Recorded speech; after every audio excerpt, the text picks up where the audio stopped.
Well, hello, everyone. Welcome once again to another edition of Talking God and Politics with Mark over there, Mike, and Denise, my lovely wife. We love talking God and politics, and we are excited to watch our little show beginning to grow here and there, but it is growing.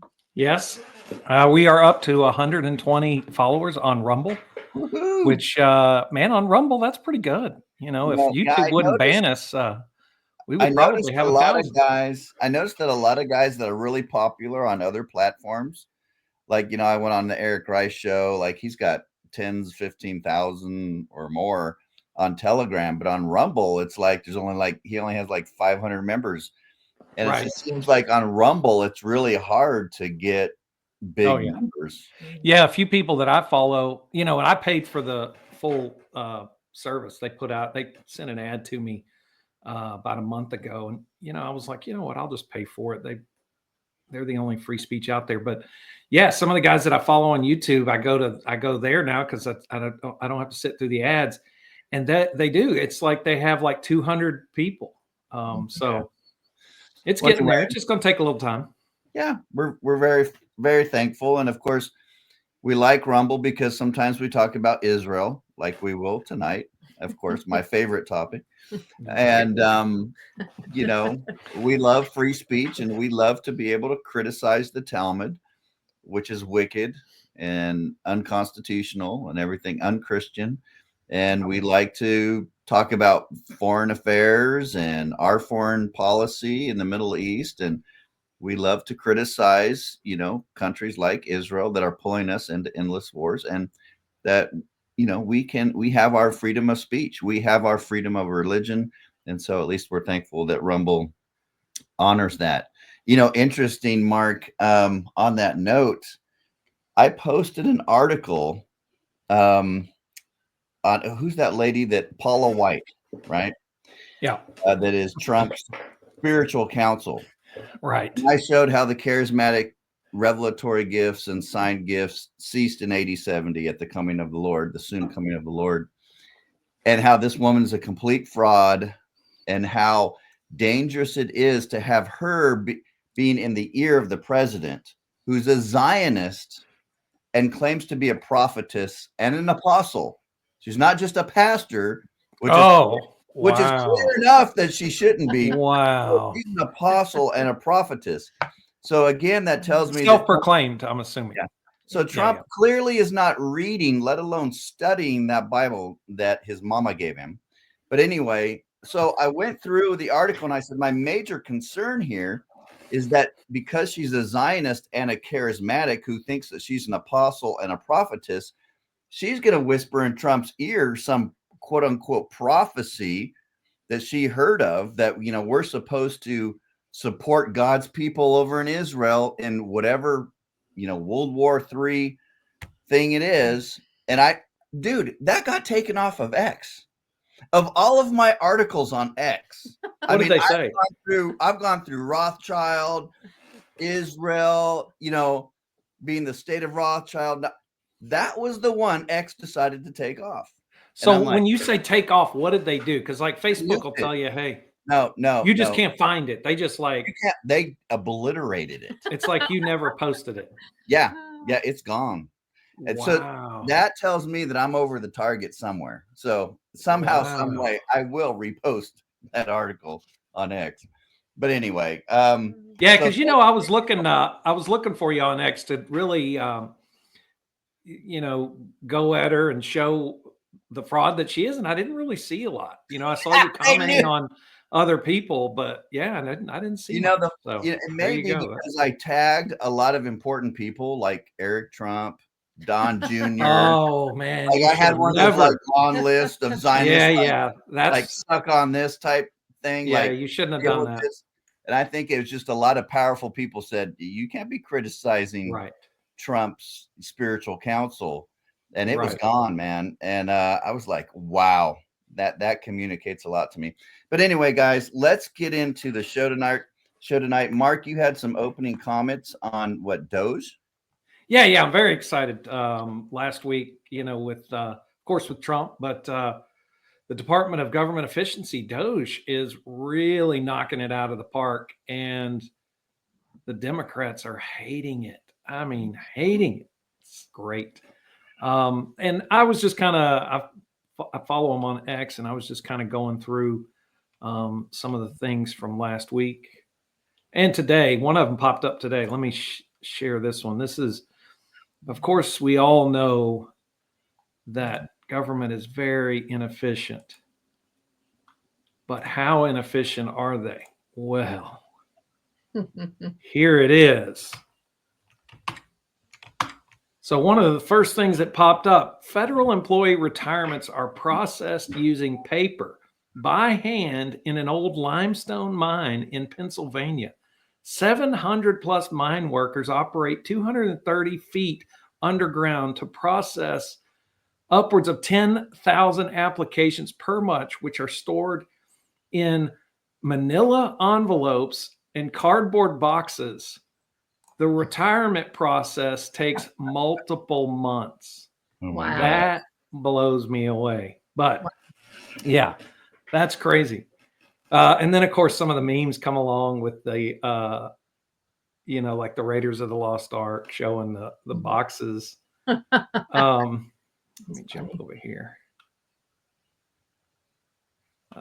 Where'd my bookmarks go? Hang on. Get out of there. Now I can't find my bookmarks. Huh. You see them? I don't see them. No, sir. All right. Well, let's refresh here.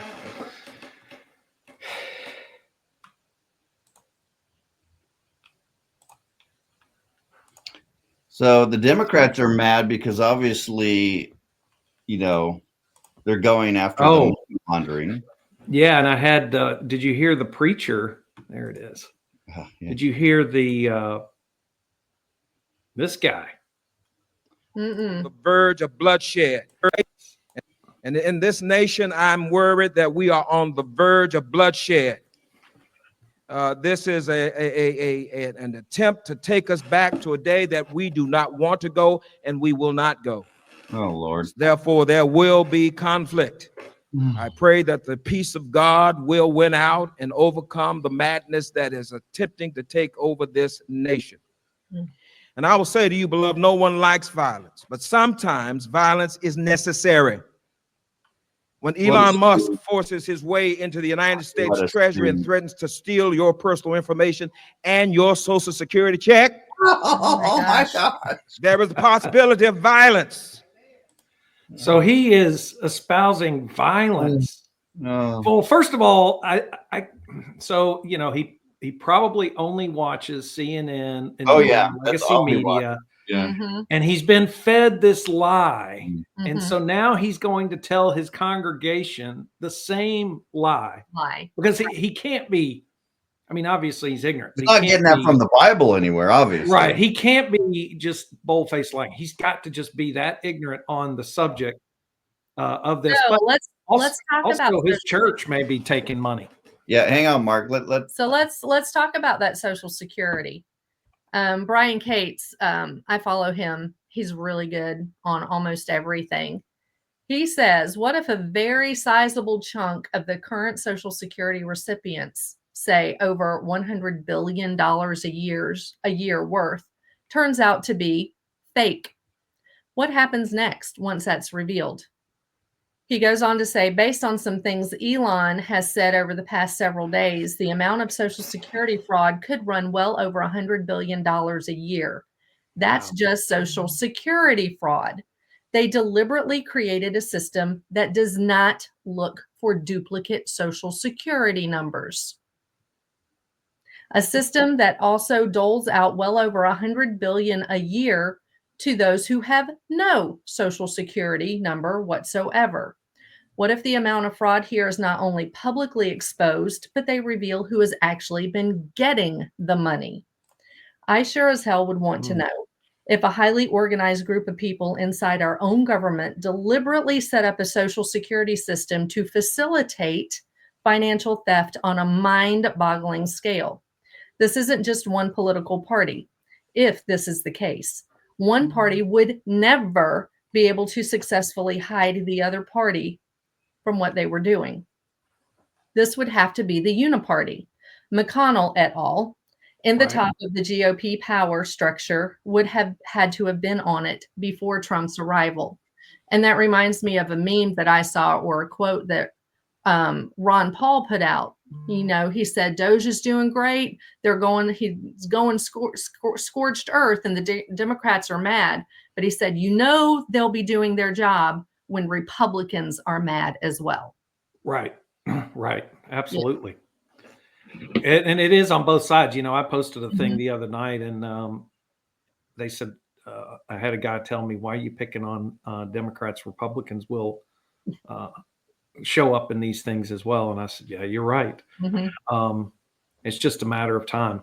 He's not going to stop, though. I don't know if you saw his post, Donald Trump's post this morning. I don't think I have it. Maybe I do. Let's see. No, I don't. He said he's not going to stop. I mean, just the U.S. aid, that all of the, you know, the fraud they found there, they're about to go into the IRS. They're talking about going into the,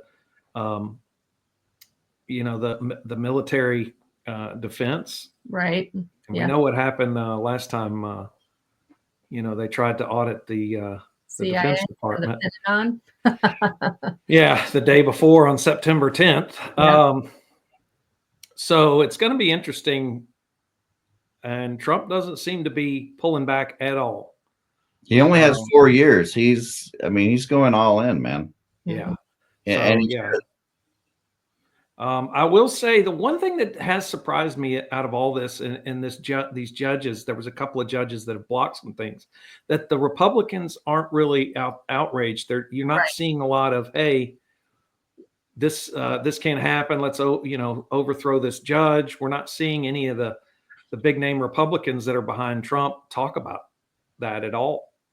They are for Doge and what's going on, but we're not seeing them actually looking at it from a legal standpoint and going, okay, how can we stop these judges? So, right. Which seems to me like you would be speaking out on judicial overreach.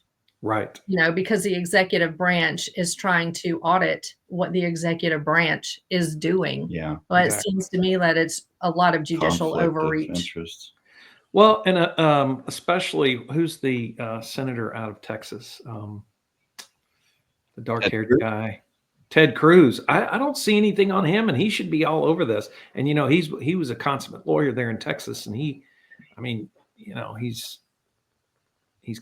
weird dude. I've talked to a few people that have met him, said he's a weird guy, but he was a good lawyer, and he's not saying anything either, which I thought was surprising.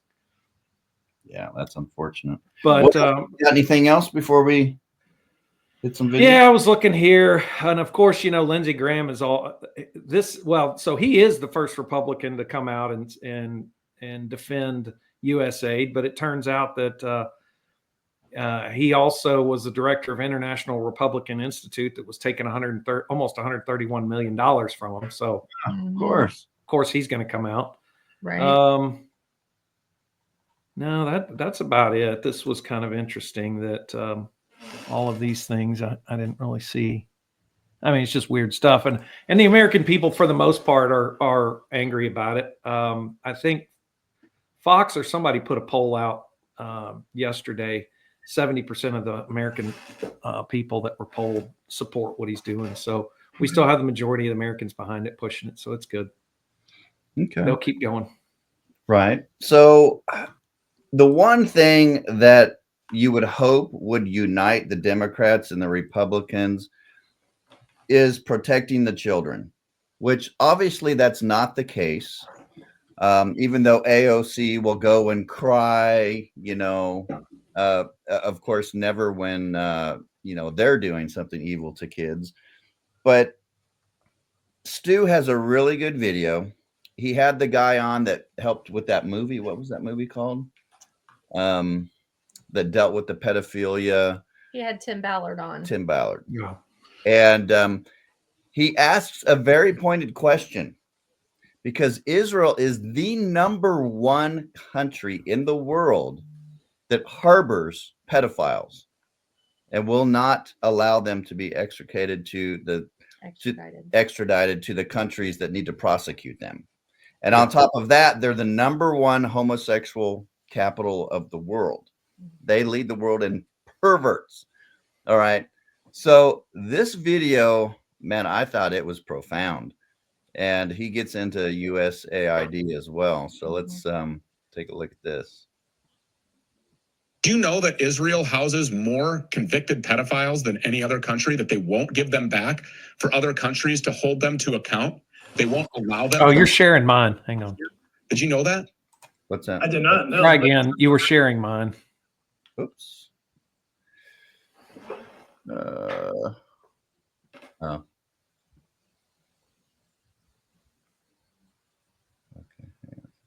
Well, it was playing though, right? Okay. Yeah, you could hear it.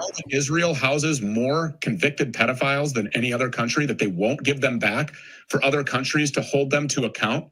They won't allow them to be extradited back here. Did you know that?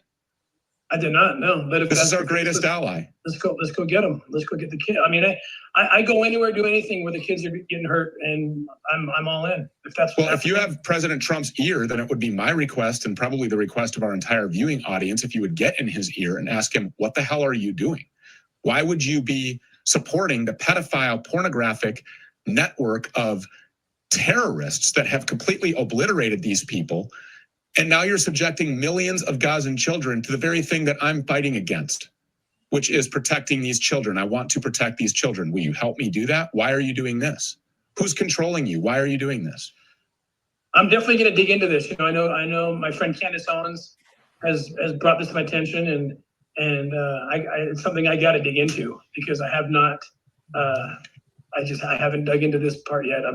Every day we're just rescuing kids left and right and trying to build. Does USAID fund your current projects? Absolutely not. I've never known that. I didn't know USAID funded the Nazarene Fund. When I was there, they certainly did not. I've never taken money from USAID on any of my projects. That's just really strange, because this is like official records from the Nazarene Fund. Their tax year ending in 2023 shows Glenn Beck, David Barton, Tim Barton, Tanya Beck, and Tim Ballard. All of them received $0 in compensation, minus Tim Ballard, who it says that you received, according to the tax filings from the USAID grant flow, $107,165. It's a lot of money to not know about. So, I mean, I'm not attacking you, but I mean, if this is a criminal organization who's disappropriating funds and paying for the exploitation of children to take place amid a whole lot of other things that USAID is responsible for doing, it just strikes me as, I would like an explanation. How does this happen? Because it's not just an easy process. You don't just get granted, without asking permission, government money from the taxpayer by USAID. There's a very lengthy process that goes to get involved with USAID and getting approved for the grant money. So I just don't know how that can just be forgotten. I can tell you, I left the Nazarene Fund in early 2023, and I was never aware. I oversaw operations. I never was aware of any grant. I never sought a grant from USAID. I had no idea. So I wonder what happened to the $107,000 that the Nazarene Fund is reporting went to you. Well, it didn't go to you. Where did it go? They paid me to go risk my life to rescue children. So yeah, I get paid to do that. I have 9 children, and they pay me money, to see. So that's that. Another thing is that now we have to look at USAID like, well, who else are they funding? Because a lot of times, they'll present this, hey, the one thing that we're fighting against is X, right? And then that person goes and does that exact thing that they say that they're fighting against. Not to say that you are. I'm saying USAID is responsible for this, which is why they astroturf. Well, I'm disturbed to know that the Nazarene Fund took money from USAID. I don't know how that came in. I don't know what grant person put that in, but that's disturbing to me, especially what we know now. So, I would never work with USAID and never take money from them. Yeah, I got my laptop back. Can you guys put it? It's plugged in. Can you put it on the? Here it is. I have it pulled up right here. This is what it says: USAID grant flow. There's the EIN number for the Nazarene Fund. There it is, the Nazarene Fund. I'll have to talk to Glenn Beck about why he took money from the USAID. No, it looks like he did. Wow. So here's a question I have. I know you can, if I don't even know how they vet this, but you prove that you practice the Jewish religion, you get citizenship in Israel, you have dual citizenship, say in Europe or America or wherever, and you have dual citizenship in Israel. And then I'm convicted in another country. I'm assuming they don't have extradition with any country, not even the United States. I don't know. I just know that Israel will not extradite these pedophiles. So and Candace Owen has been all over that. And if this guy is friends with Candace, which he clearly name dropped her, right. she has informed him of this, and obviously he let that out. Well, they must be high up in the Israeli government or something, because your normal Joe Schmo, they run our government. Yeah, I'm just saying your normal Joe Schmo that has dual citizenship that has been maybe not convicted, but has been charged with pedophilia and escaped to Israel. I'm sure they would I'm sure they'd expedite them in a heartbeat. Really? No. That's a safe haven for these freaks. So, and that's what Stu's trying to get at. And it's just like, well, Trump is giving this persona that he's and he is. I don't doubt it. Yeah. I just, again, it gets back to what my wife and I talk about all the time. How much does Trump know? Mm-hmm. How much can Trump really do at this point? Well, and what I don't agree with, and this came out, I read the article today actually, that his whole plan of making Palestine, the Gaza. Palestine, Gaza Strip there, this oasis for vacationing, is he's trying to get Egypt, Jordan, and these other Arab nations to take all of the Palestinians, even the ones that don't want to go, which I don't know. Me personally, if I was Palestinian, at some point you give up and you're like, fine, I'll go. But that really disturbs me that he's pushing that on all of them. Now, even the ones that are like, look, I want to stay. I get that there's nothing left, because he even said, there's nothing left. Why do you want to stay? Well, I'm staying. Mm-hmm. Okay, fine. You're staying. You can stay. He doesn't say that. So that does bother me. Well, if the plan is to create more housing and hotels and stuff like that, then they can't stay, right? Because you can't bulldoze and you can't build things if people are standing on their acre and saying, I'm not moving. Well, Trump did make a good point, when he said they have to be moved out anyway to reconstruct and rebuild. Right. The problem is they're not going to get let back. Right. That's the issue. That's the overall issue right there. Do they not have a right to come back? And they do have a right. And maybe that's the gray issue where Trump is. That's where Trump is going to get burned. Right. Is if he does not acknowledge that these people have a right, legal right to come back, then Trump he's drunk the Talmud Kool-Aid. He's drunk the Zionist doctrine. And he's saying, no, these are God's people. That's their land. That's what we don't know yet. That's where he is not. If you listen to the reporters that are asking him questions, he refuses to really answer that part of the question. Mm-hmm. He diverts it, and he talks about how impractical it is at this time, but he never says, no, legally, these people have a right. If they want to come back to their land, they can. And that, I'm sorry, that does piss me off. And he needs to be honest. Whatever he's doing, he needs to be honest about that question. He's not answering it. Right. But anyway, so we have some leaks going on. It looks like from the FBI.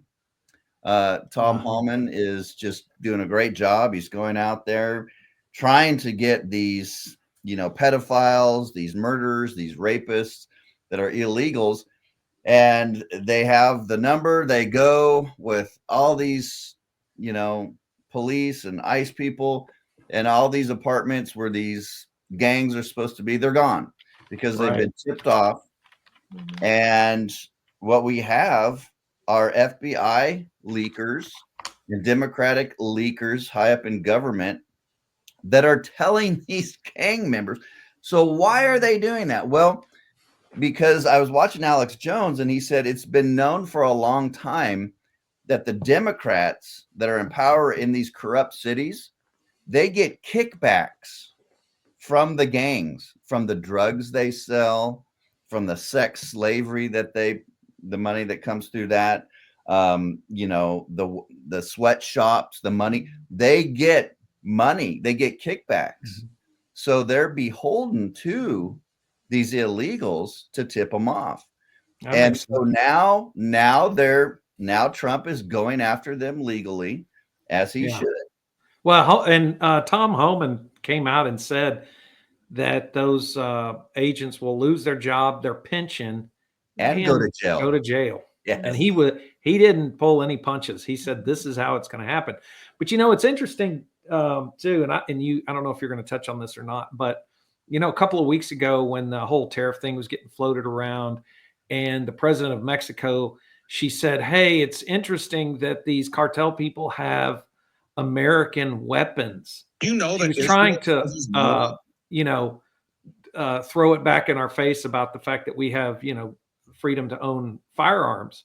But it turned out that on the black market, Ukraine was selling the cartels all of the American weapons that they're using against the border patrol today. And that came out, I guess, 3 days ago. Yeah. That's amazing. Yeah, I saw that. We know, speaking of USAID, of course, we found out that $59 million of our taxpayer money is going to house illegal aliens in luxury hotels, while at the same time, they're kicking out poor Americans in North Carolina from cheap motels and hotels who lost everything, not because of a natural hurricane, but because of a government weather modification scam to rip off their land and to steal the minerals in those cities. So that is just an extreme injustice. I think there. I'm fairly certain I saw today where 4 FEMA employees were fired because they were the ones found to be funneling that money from Western North Carolina to the immigrants. Wow. Jeez. That's disgusting. They need to lead these people. These people need to go to jail, man. Well, and that's the thing too, is all this, Doja's doing its job. All this stuff's coming out. Great. Now, when do we start holding these people, these agencies accountable? Right. Well, the big card that the Democrats play, and they do it really well, they know how to flip the tables. They know how to portray themselves as the victim. So they will always accuse us of what they're guilty of. So that when the tables turn and we get the power and we go after them, they portray it as tit for tat.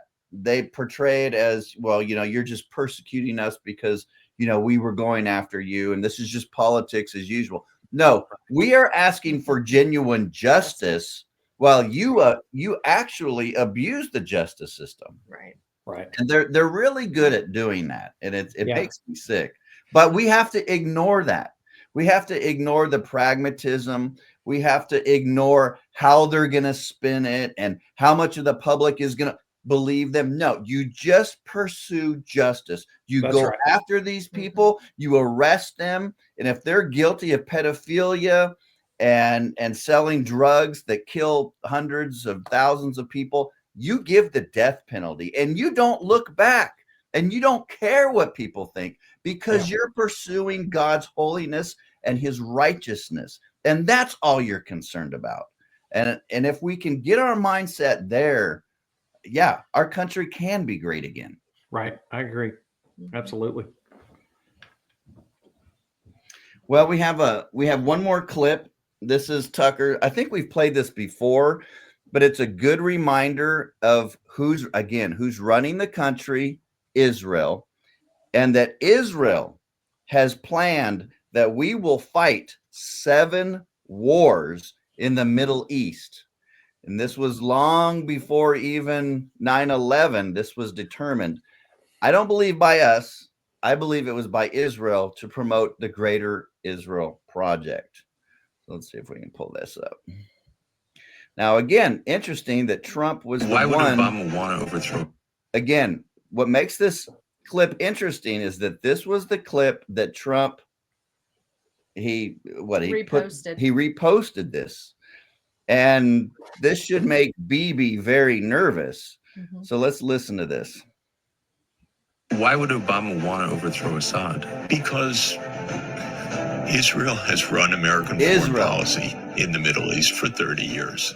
That's how it works. We have an Israel lobby. We have this clean break strategy. We have a plan for 7 wars in 5 years. And what's interesting is they actually kind of carry out this madness. They don't explain any of it to the American people. They don't tell anybody, but you can watch step by step. We've had 6 of those 7 wars. The only one that hasn't happened is Iran. And if you watch every day now, the MSM, the mainstream media, is pushing for U.S. war with Iran. Netanyahu's pushing for war with Iran. They're really trying to get this started to make 7 out of 7.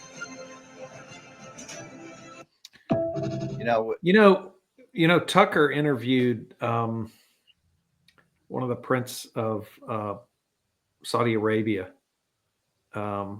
last week on his show, and he asked about Iran, and pretty much all of the Arabian countries there don't like Iran, but he also said that we should be careful, going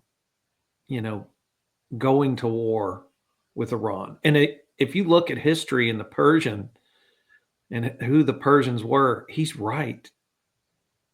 It would be stupid. I mean, Afghanistan was stupid. Iraq was stupid. Iran would be colossally stupid.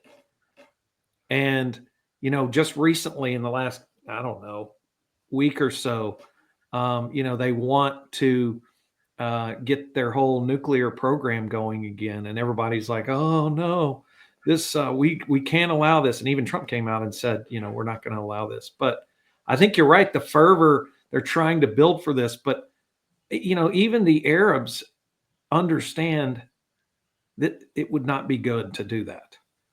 Mark, this is what I call the Armageddon psyop. You have guys, Bibi talks to guys like John Hagee all the time. And it's no mistake, it's no coincidence that John Hagee has tens of millions of followers on national TV. And he says that God is telling him and telling America that we need to do a preemptive strike against Iran. Now, he's been funneled Zionist horse crap that comes from Hal Lindsey, that came from Darby, that came from Schofield. And these guys are easily manipulated to think that Armageddon or Gog and Magog is against Russia or it's the Muslims. And so they condition the public, the church in the United States, have infiltrated the church in the United States to be conditioned for this very moment in time. Again, the Albert Pike letter plan, war plan, this is what's at the door right now. This is why that's why AIPAC has all of these conservative Zionists in the government right now. That's why they allowed, I believe, Trump. Lindsey Graham. Because this is Trump's Achilles heel. We'll find out if it is or not. So far, it seems to be. And this is really the Build Back Better plan, the Agenda 2030. They have to have this war. This war is what's going to really do the financial damage. Yeah. So they can come in with the big banks, the central banks, and do what they want to do. Yeah, I don't think Trump's going to be that guy. I think he's the peace president. But whoever the next one is, or maybe the next one, you're right. Is it inevitable? No. But is No. it highly probable? Yes. Yeah, I know. And it's just a matter of what's God's sovereign plan in this. Right. Is God's sovereign plan to let it happen, to chastise the church? So you wanted this so bad, now Right. deal with the consequences of it. Well, Or is he going to step in his providence and say, I'm going to totally overthrow this garbage, that you guys are planning that is totally against my word? Or is it going to be a combination of both? We don't know. We're not God. We don't know what tomorrow brings, but we can clearly see the war plan. I can see what the Rothschilds are doing. And being God, it always comes out of left field. It's never what our human minds think it's going to be. It's always like, all right, we got 10 things that God could do here, and then he does that 11th thing, and you're like, wow, okay. None of us ever thought about that. Very true. That's why he's so wise, and we are not. We had a thing on JFK before we get into your president stuff. Of course, as we know, they've opened up the files on the JFK assassination and some other ones. But here's a gal that's talking about it. Who's this gal, babe, and what is she in charge of? Do you know? She's a congresswoman from Florida.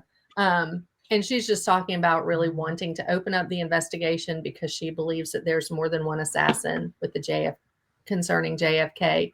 And there is a clip of the doctors that saw JFK's body at the Parkland Hospital before the autopsy and how they disagreed with the autopsy. And this is something that's never been shown before.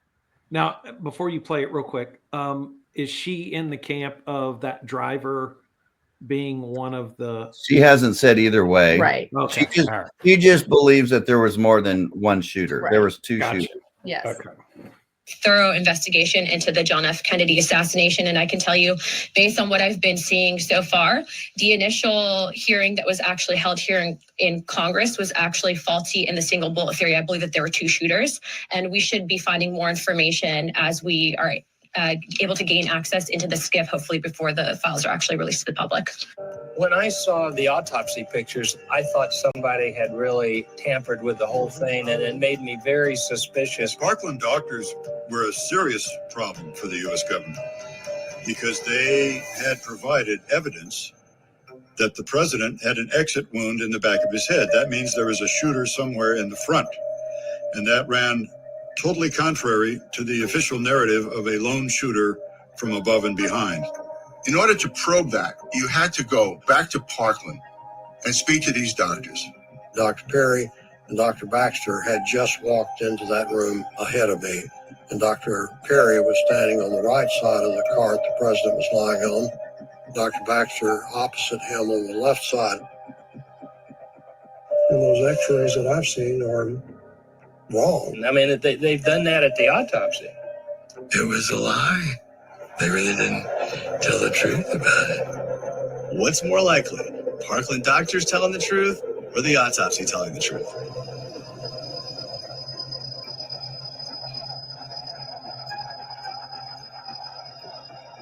I don't think my impressions have changed from the day of the assassination. How could a gunshot from the rear peel the scalp from the front back? The issue in retrospect was if Oswald was in the 6th floor depository, how could he have been shot from the front then? And so was there more than one assailant? There has to be at least one additional assassin. We have people who will testify that they saw the president shot from the front, from the railroad track. But he said, we don't believe they have credible testimony, but I don't want you to say anything else about that. In all probability, there was a conspiracy, i.e., there was more than one shooter. Yeah. Now, whether he was in the car or whatever is still... Or the railroad track. Yeah, clearly. I mean, because you can see in the video, he's hit in the front and his whole head goes back. He's hit first in the neck, and his wife is trying to help him, and he's doing this. And then you see that big explosion in the front of his head, and he goes flying back. Clearly, he was shot in the head. Now, whether that was the the passenger and the CIA guy right turning around, or if it was another shooter from a railroad track. I haven't even heard the railroad track thing, but clearly you can see the video and see that he was hit from the front. Right. Well, so that's kind of pretty much all that we have, Mark. But why don't you tell us about some questions? Yeah. I did have one other thing that I came across this. I thought it was pretty good. Yeah. This man claims that ever since Donald Trump and Elon Musk cut off USAID funding, the skies above have completely cleared and not a single chemtrail in sight. Well, not above our house. Not here. No. I wish. I don't know. I hadn't seen it. It's been so cloudy here for the last week. I hadn't seen anything. So no. Anyway, I thought that was kind of funny. So yeah. So I brought up, and don't worry, Mike, tonight I'm done picking on your favorite president, Abraham Lincoln. So don't worry. I'm not my favorite. I'm not going to pick on him anymore. Wasn't Jackson the one that said, by God's power, I'm going to rout out the Rothschilds and the Central Bank? Oh, yeah. Well, the central bank, absolutely he did. And he's the guy where they had 2 assassins, most likely Rothschild assassins. 2 of them, their guns misfired. Yes. So that's he's right. my favorite so far. Well, let's see where so they ranked it, and this is the So book. don't you ruin him. Carving Rushmore. So let's see. So they based the rating on peace, prosperity, and liberty. What did the president at that time contribute to those 3 things? Mm-hmm. And let's see, Andrew Jackson. So they categorized them as excellent. There's only out of 40 that they do. There's only 4 that are ranked excellent. There is 9 ranked good. Or no, yeah. No, sorry. 5. 1, 2, 3, 4, 5, 6 ranked good, 4 average, a bunch of poor, and then really bad. And let's see, Andrew Jackson. Don't do it, Mark. Andrew Jackson, where is he? Because I'm with you. I totally agree. Category all by himself. Because he is number 27, and he's ranked bad. Oh, he's in the same that's probably group. my history that's bad, because that's the only good thing I know that he did. But honestly, I used to be a huge fan of Thomas Jefferson, and Jefferson's in the bad as well. So he's ranked in there with George Bush, Ronald Reagan, Truman. Anyway, and I was saying before the show, I was telling Denise this, as I read this about the presidents, and especially the good ones, the author is really having to pull to find good things on any of these presidents. Well, yeah, I mean, a hard job. Even from the beginning, even the first president, George Washington, this grand experiment that we came up with is such a great thing on paper, but to actually practice it is a whole different thing. So tonight I'm going to call out I said out of the top 10 that this book rated as either excellent or good presidents, there was only one that was in the top 10 that has been president in the last 60 years. And it was a Democrat. And it comes in at number 8, and it's Jimmy Carter. Oh, what are you talking? Oh, dude. You know what the problem is who is evaluating these presidents? That's the issue. All right. Lord, how can he was a bilateralist? He was in the pocket of the globalist. I mean, he was bending over big time. Jeez. What did they say? The kid friendly. So, all right, for peace, this is what he said. Like no other president serving in the aftermath of questionable and unsuccessful and excessively bloody wars, both Ford and Carter were less interventionist militarily overseas following the Vietnam War.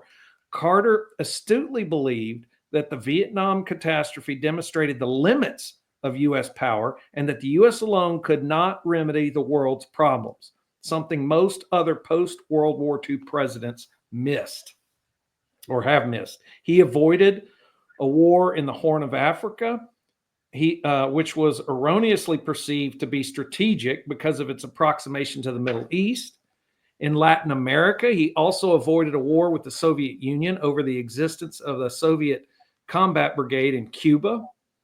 And in East Asia, Carter also commendably planned to pull the United States out of South Korea, but the proposal met a firestorm of criticism from Capitol Hill, including Democrats. So from a peace perspective, he was rated. That's why he's rated well there. So let's say prosperity. And now, like I said, the author of this book really Carter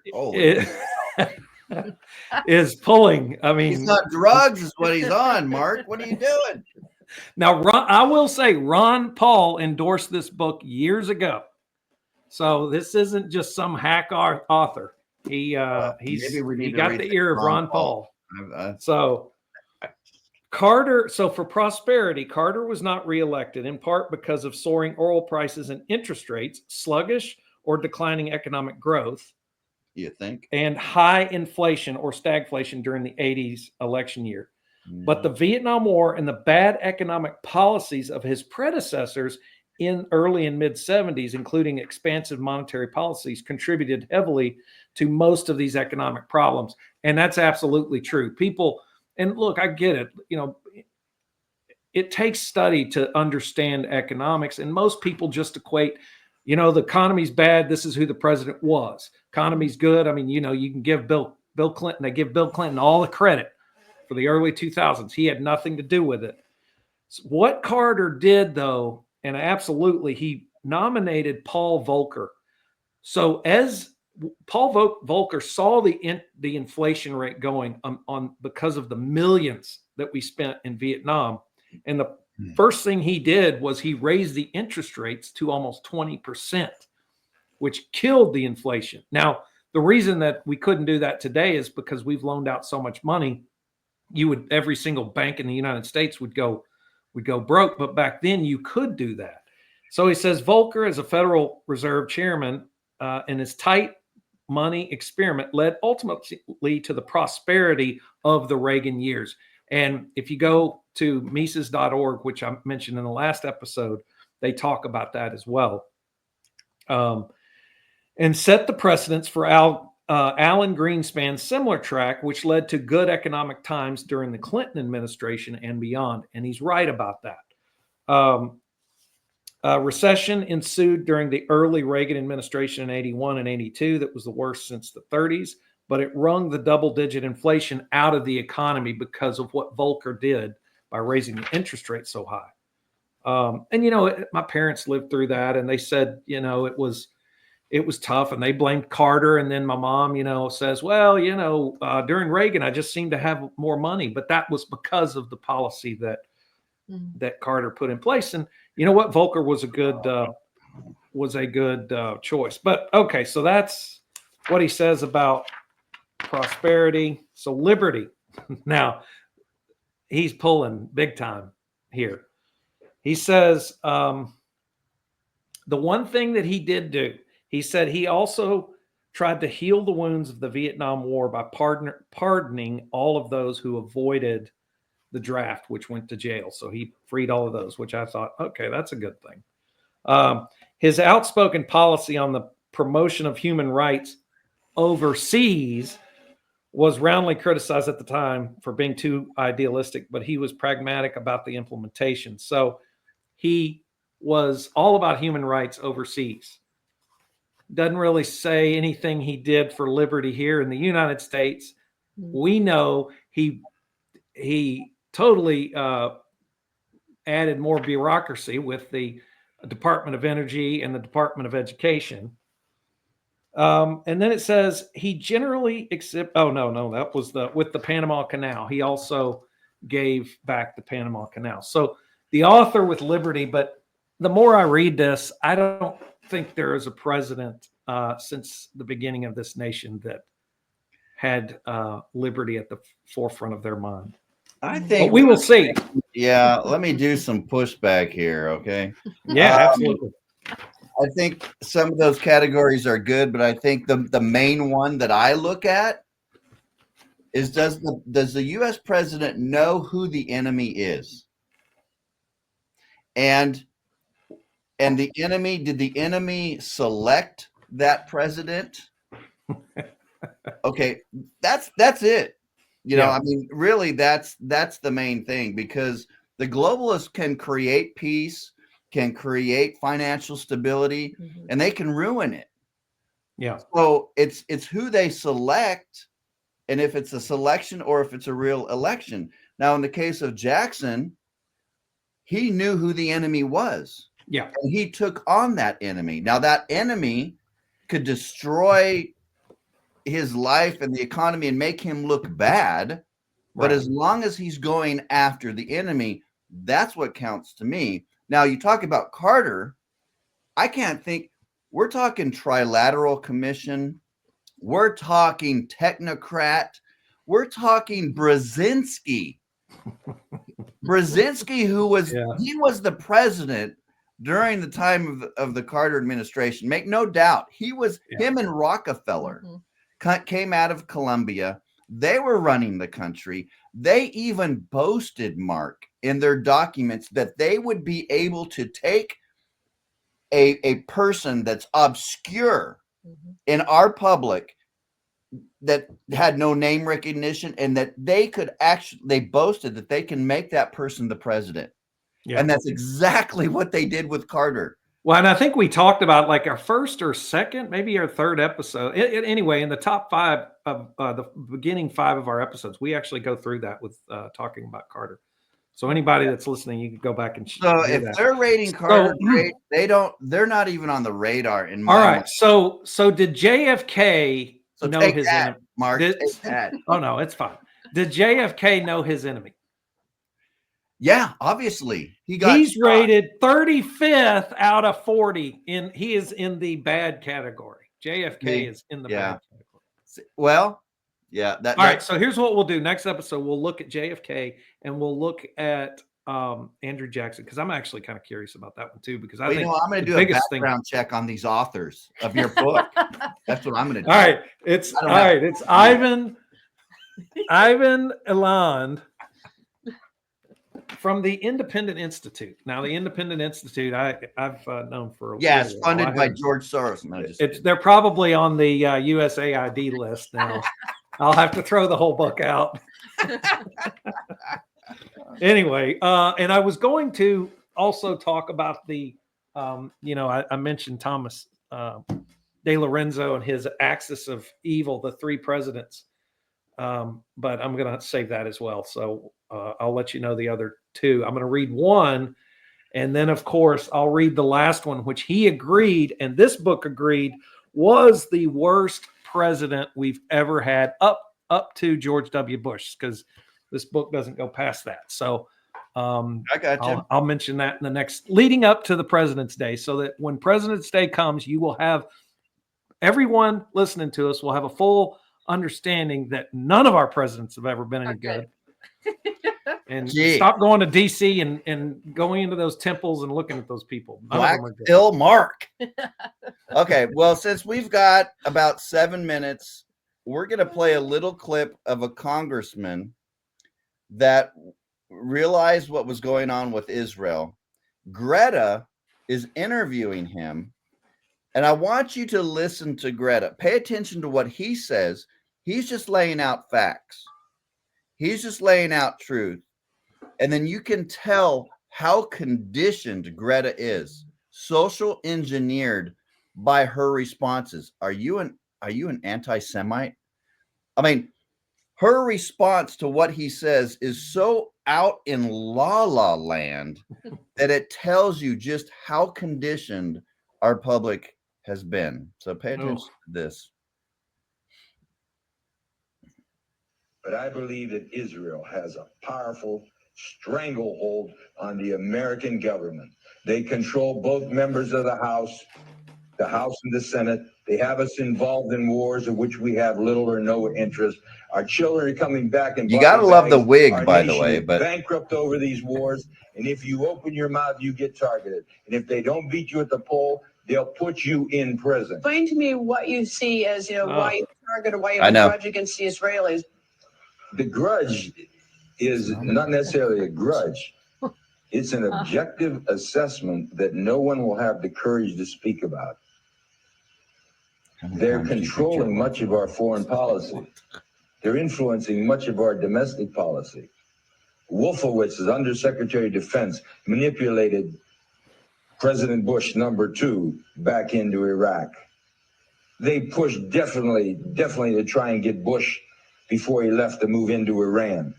We're conducting an expansionist policy of Israel, and everybody's afraid to say it. They control much of the media.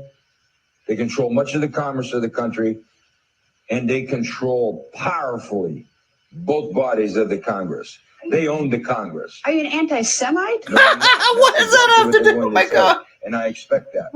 What I am is an American. I expect that. You see, Smart. I think America comes first. He's not getting and we mad. have a He one-sided foreign policy in the Mideast. And we've alienated Arabs who have no way of fighting. So what they've done, and I predicted this on the House floor, is they would export violence to America. And they have. They have no other way to fight.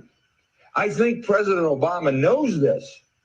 I think he sees this. I think he wants to do something. I think his hands are tied. And I think he's dancing between the raindrops, trying to figure how I can politically machinate some scenario to mitigate these problems.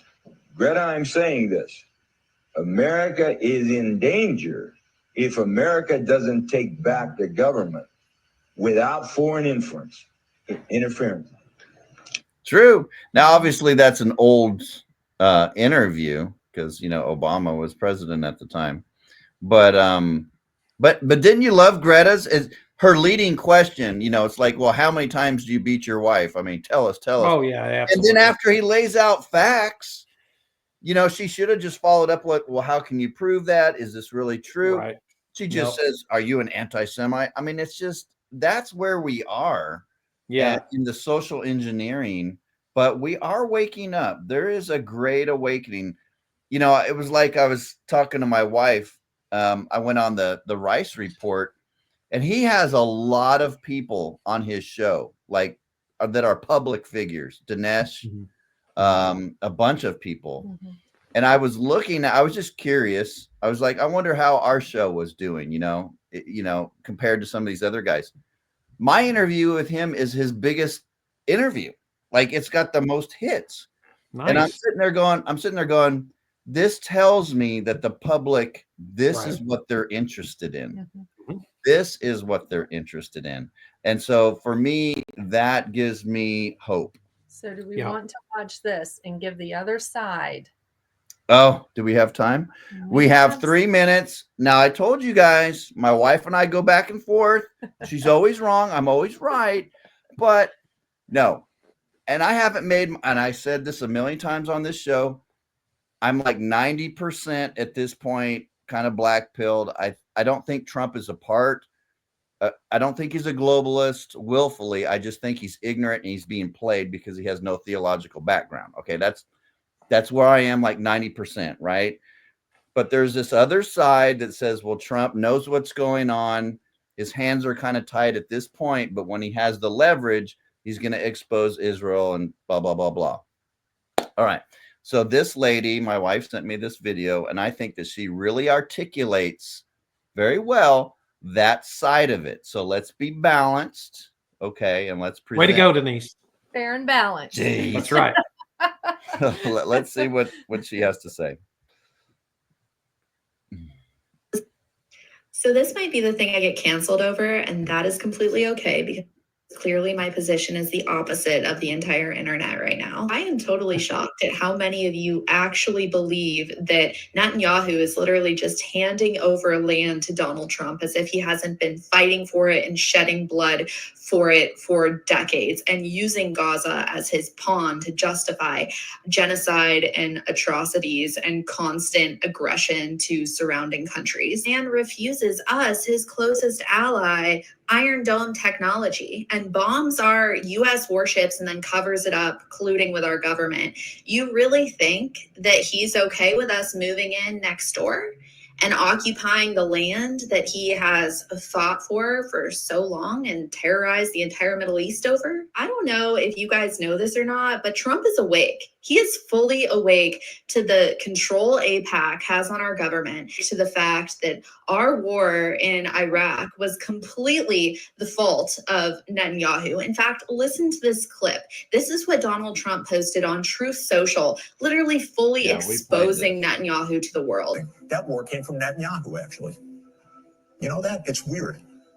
And the way it is that Netanyahu had from 1995 onward the theory that the only way we're going to get rid of Hamas and Hezbollah is by toppling the governments that support them. So you guys tell me how, given the current state of Israeli occupation of the U.S. government through AIPAC, through lobbying, through Hollywood, through pretty much every possible method of control, through branding itself as our closest ally, how should we contain Netanyahu?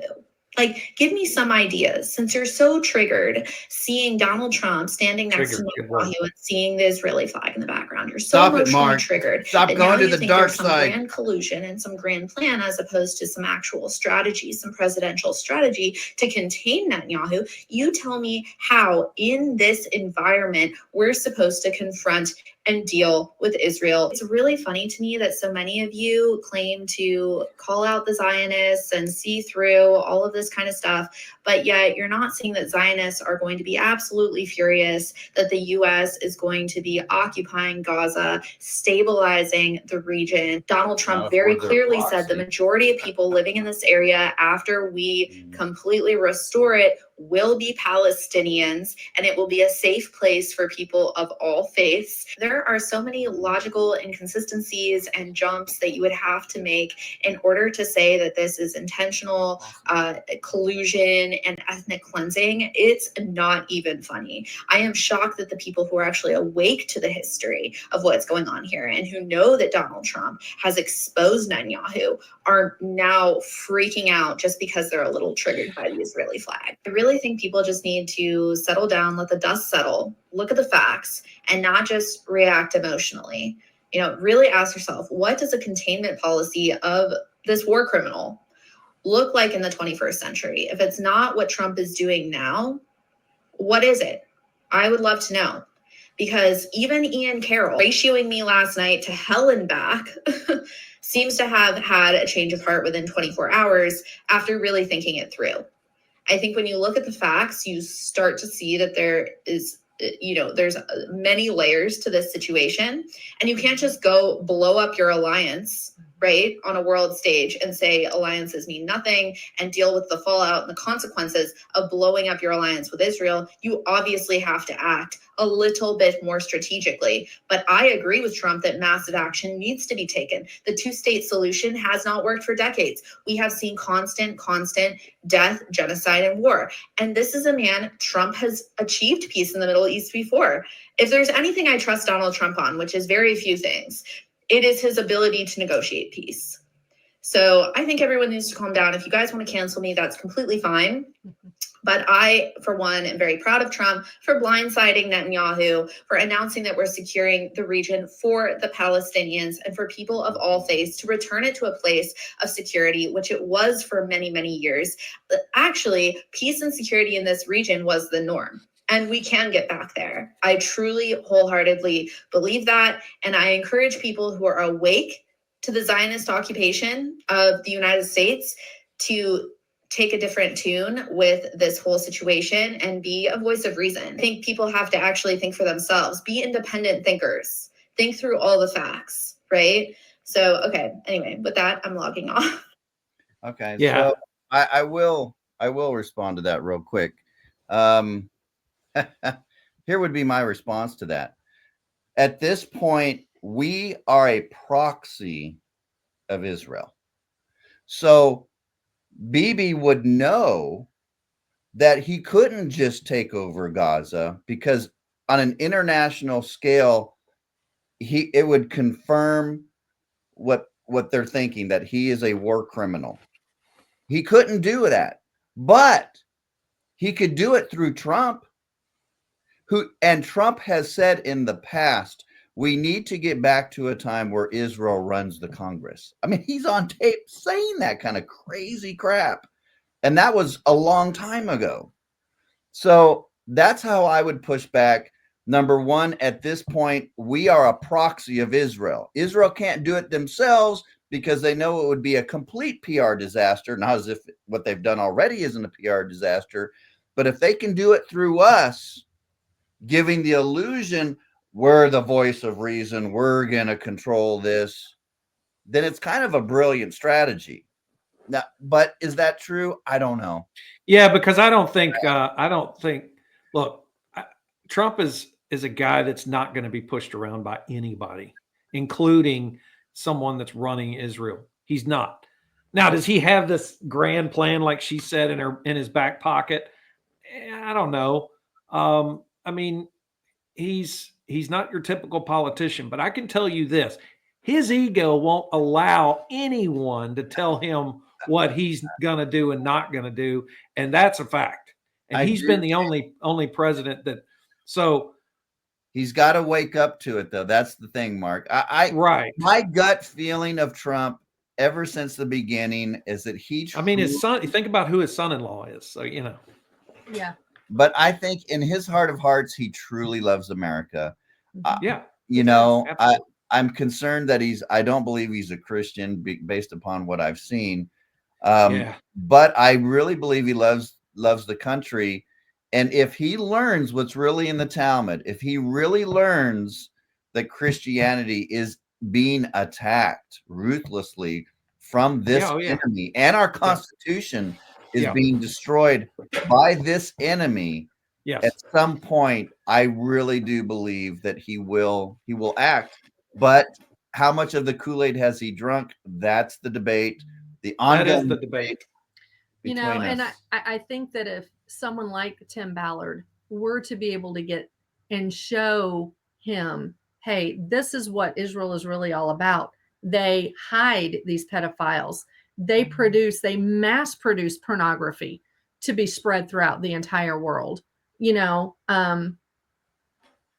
That's a huge wake-up call for him, because I truly believe that he does want to be known as a president that ends human trafficking and sex trafficking, and children being part of that. Which, by the way, Pornhub is owned by a rabbi that was recently just banned. Pornhub was banned in Tennessee. Mark, did you know that Israel would fly over Gaza and drop pornography into that region to destroy? They've been doing it for many, many, many years. They've realized over time that they've calculated how to destroy that complete area economically, morally, in every way possible. This is a wicked nation, people. And I think both you guys said it. The Christians need to wake up to this reality. When I did years ago, it blew my mind, but I was afraid to talk about it. But once you see it, you're like, okay, I get it. Now I don't get out the chisel and try to wedge it into every single conversation. I do. Just kidding. Just kidding. I'm the kind of guy that when you first meet me, within 30 minutes, you'll know what I believe theologically, what I believe politically, and my whole philosophy and worldview. Like, I don't even know what it's like to have a casual conversation. We had an HVAC technician come out today because our HVAC went out, the downstairs unit went out, and we filed a claim. And he starts a 45-minute conversation. That's why we love you, Mike. I had him on the ropes, Mark. Yeah. No, I know. Hey, look, I bought your book. I read your book. I saw your website. I was like, I really like this guy. I need to reach out to him. And here we are. I don't know what, 5 years later or whatever, 4 years later. Exactly. No, we love you, Mike. All right. Well, that's good. At least I found a woman that understands me. All right, guys. Well, thanks for tuning in, and we will see you next week on Talking God and Politics with Mark, Mike, and my beautiful wife, Denise. All right, Mark. We'll see you next week, brother. See you guys. All right. Take care. Good show.